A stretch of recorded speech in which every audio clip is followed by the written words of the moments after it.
Subscribe करने के बाद घंटा बजाएं ताकि आप दूसरा अपडेट घंटा भी मिस ना कर भाव में ना रहो सर खत्म कर दे। एगो लड़की के घर में ना भैया कम उम्र में शादी भइल माने शादी करे जो भइल पड़ी बाकी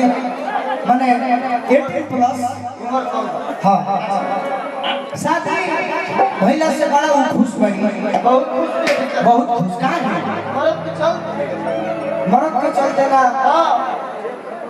देहात के लड़की रही देहात के रह माता बहनों चाहे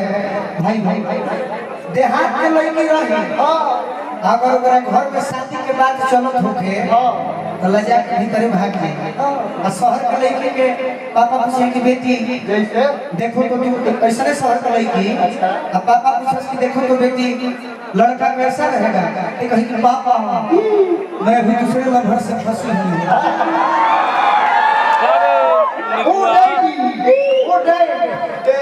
बाकी लड़की ऐसा भैया बात भैया कि अपना जेकरा से बात करत करो शादी हो गई जेकरा के प्रेम कहल जाला। What is definition of love? प्यार की परिभाषा क्या है? कौन भाषा अंग्रेजी? अच्छा what is definition of love? Love की परिभाषा क्या है? Love is God, God is love. प्यार ही भगवान ही प्रेम है। बाकी आज के डेट में प्रेम के रोगी बड़ी कम बारे बहुत कम आज के डेट में 3 चीज के रोगी बेसी रहे काठी के पहला शुगर के एक दूसरा गैस के दो और तीसरा दिनाई एक और बका के है ना बैठवा का देवा त नहीं एगो इसने लइका के दिनाई भइल तो बड़ी बात कौन मार के बैठल रहे माने काहे भाई कैसे प्रेम बेटी है तो कहता कि हम बेटी है माने के करा से लड़की से कहता कि ना दिनाई से माने कि दिनाई में कौन फायदा बा तो कहता कि भैया अपने को बैठल बुझाला कि जहाज को उड़ल गए जब पानी छोड़ला तो बुझाला कि जहाज को बिना पैर से के कोनो ठेन देला बाकी लड़की सुहाग रात के दिन सेज पर बैठल बिया अब भगवान से निहोरा करके कहते कि हे भगवान जी आज भगाते रहे दी हो बिहान हम कहीं मत दी कहतिया कि आज हो पहिला मिलनवा मिलल सजनी के सजनवा हमारे अंगे अंग गुलाब नियम खिलल बाबा दनवा सुनी सुनी भगवान जन बिहान होके दी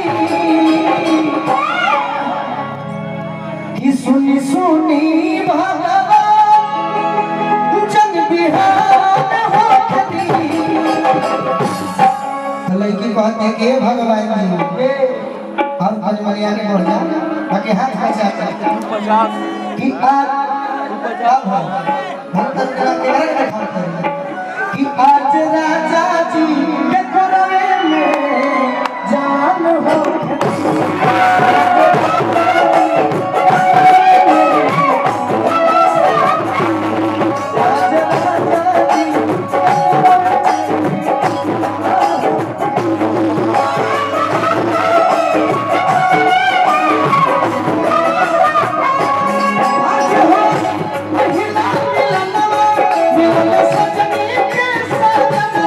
आज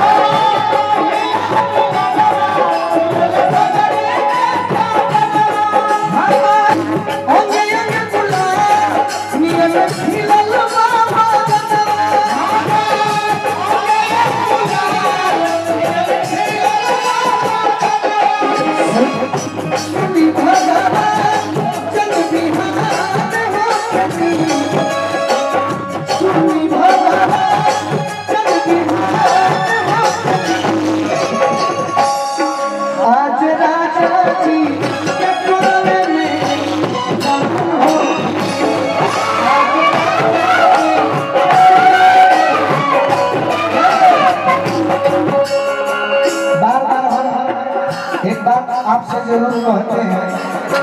आज भी कहते हैं, आज भी कहते हैं, क्योंकि आपसे जो प्रेम ठीक है हम मानते हैं बना हुआ है, बना रहेगा, लेकिन आपने जो चोट पहुंचाया है वो कभी कम नहीं होगा। इसलिए कहते हैं जल्दी ठोकरा जा सजना भुला दिया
एगो बात से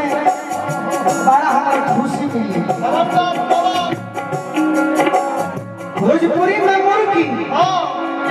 कपार में चुरुकी, भोजपुरी में मुर्गी कपार में चुरुकी और पुराने घर में मुर्गी बहुत जरूरी है। जैसे मुर्गी मार के खाओ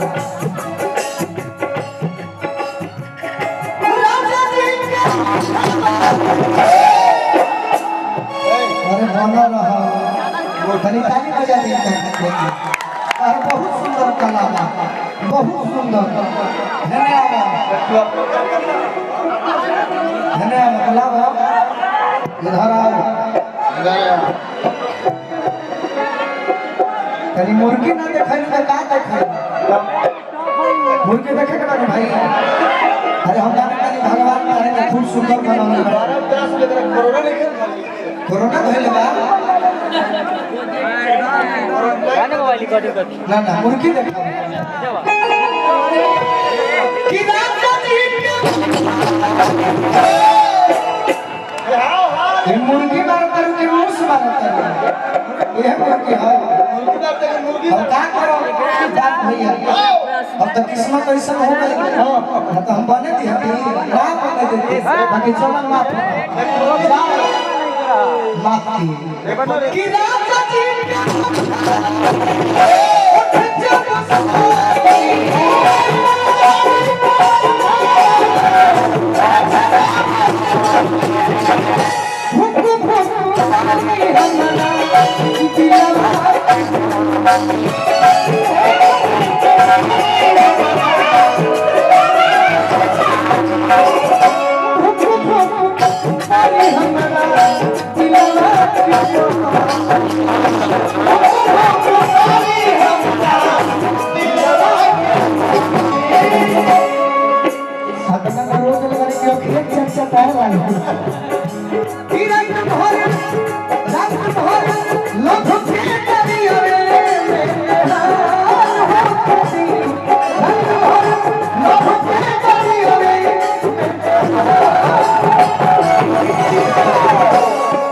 रात भर लोभ के दरिया में नेहान हो खेती। अच्छा है ना क्या एक आरा के देखब तो सूरजमुखी बन जाई, घरे ले जेब तो चंद्रमुखी बन जाई, बगली के रूप में औरा जाई होगी लहक जाई वाला मुखी बन जाई। हम तो फेरा में बनी किरण भर लोभ के दरिया में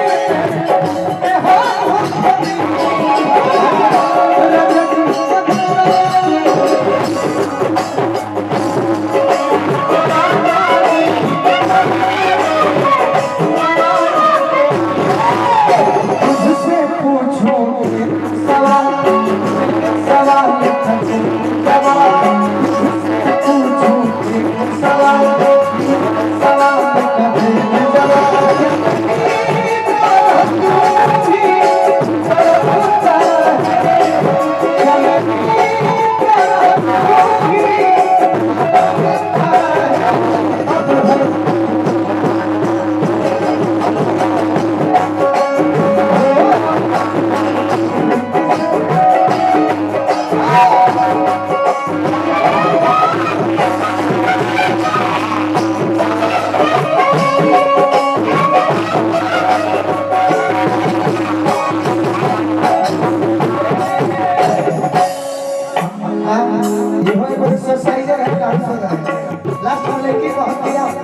पिया हो रोआ कद गधाई पिया मोला कपूर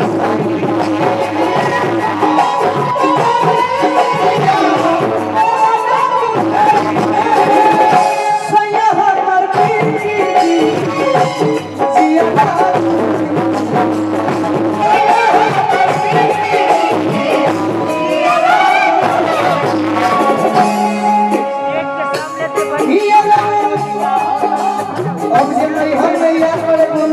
हम परेशान हो फसना तो सुना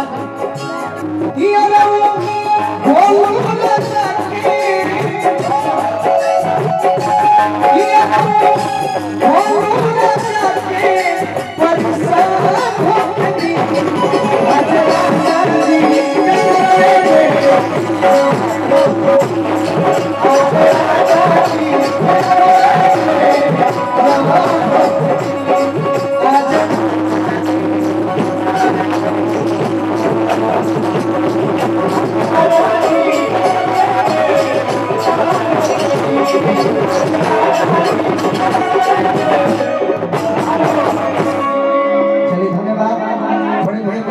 अनुपमा के कुछ लोकगीत के दौर में ले चलिए।